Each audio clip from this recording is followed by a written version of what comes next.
I want to share this with you because it feels really important to always be honest. And I also really appreciate that this portal, the video, the phone, Instagram, this moment in time is always an opportunity to express whatever wants to come through. So for me, it's been an absolute journey of self-discovery using this platform, this technology, this way to meet myself over and over and over again.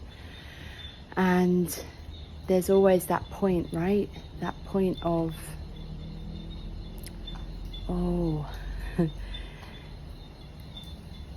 is it a moment of truth?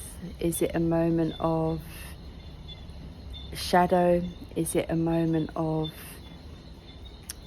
hot mess? Is it a moment where you get to realize a week later, a month later, oh wow, what was that all about? So I'm just expressing that there are always a myriad of expressions, for me personally anyway. I don't know how that sits for anyone else. I know for me and who I am, I have to explore life, myself, inside, outside. I want to know more. Oh wow, it's a big bat. Hello bat. I wonder what the symbolism is for bats. They come out in the dark.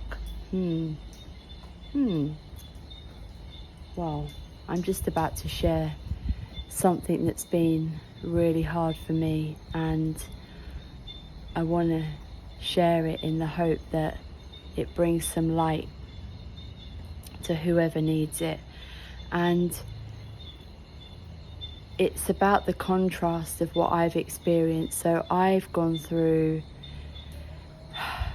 20 years of suffering, probably more.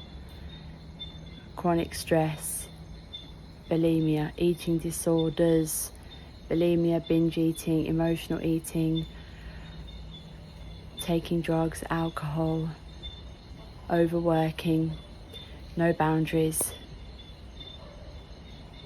And my behavior patterns, my responses, my reactions to life, to other people were so normal for me.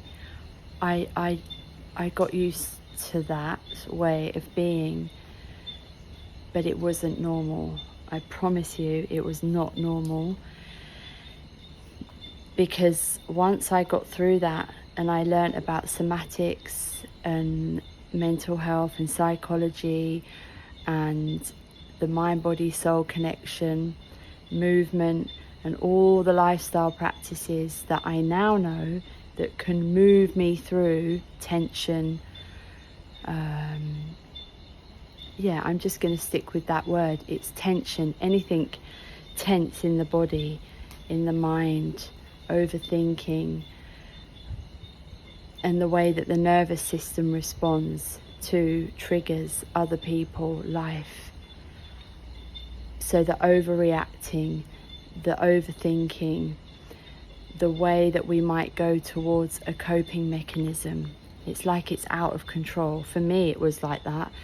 Oh my gosh, I remember thinking, I don't want to be here. How do I get over this? And I didn't for 20 years until I found my way through and I created the lifestyle that I'm living now. Well, in the last year, this is the hard bit that I want to be really honest with, because I'm 10 years from my previous chapter, and it's been a bumpy ride, but I'm good. I know how to get through. But the last year, I went what my mind thought was up a level, materialistically, new house on the ocean, and I committed to working in a way to, hello bat,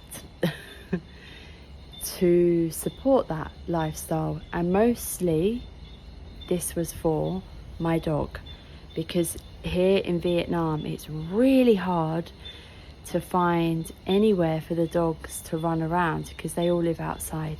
So this place was safe. We had the woodland, we had the beach, and then 6 months in, Magic got attacked, which really rocked the boat. But I gave it a bit of time, and I could see that he got through that situation, and the dogs sorted themselves out. And then shortly after that, the snake bite came. So to cut a long story short, what that did, and I will do a longer video about this, but that really made me question everything. What am I doing? What am I doing? Because I was in a situation where that literally just happened, and I had to go to work. So I had an online call 10 minutes before that happened, and I couldn't see what happened. I just heard the moment. The two dogs were behind me, but in that moment I had to stop everything because I could see this is not a good situation. I don't know what's happened, but I need to move quickly. Lucky I did. I cancelled the call and I got him to the vets within 2 hours, and they saved his life.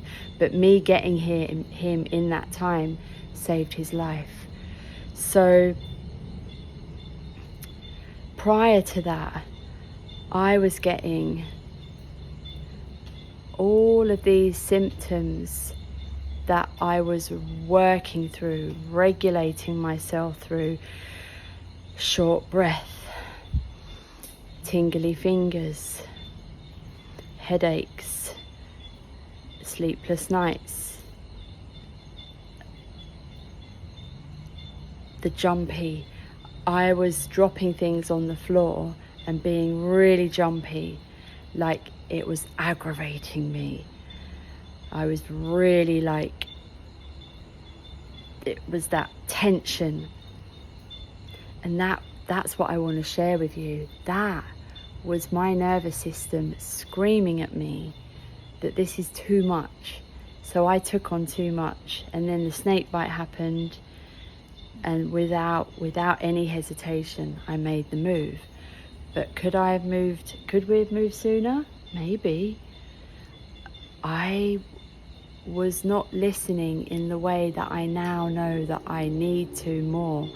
I was regulating myself, but it wasn't enough. I needed to move. I needed to make change, because I was in a challenge with blinkers on. I wasn't wanting to face the fact that I needed to make change. So I'm sharing this with you because our body is fucking amazing, and the way that we respond, the short, sharp aggravation, that's nervous system. That's like, I can't deal with this, my capacity is here. Because I went through 20 years of chronic stress, 10 years of healing, and have experienced both ends. I know what it feels like to be not overreactive, to be, okay, this thing happened, okay, that's irritating a little bit, but I don't need to lie on the bed with my legs up in the air. I don't need to take real intentional deep breaths. I didn't have the capacity to socialize. I kept thinking, what's wrong with me? You know, all of these were big signs. And I'm like, oh, look at this beautiful place. And it is so beautiful. But still, I needed to make some change within that, within my experience here on this island. And now, wow, I'm more comfortable with my hours. I've reduced my hours by like nearly half. I'm saving, we're safe.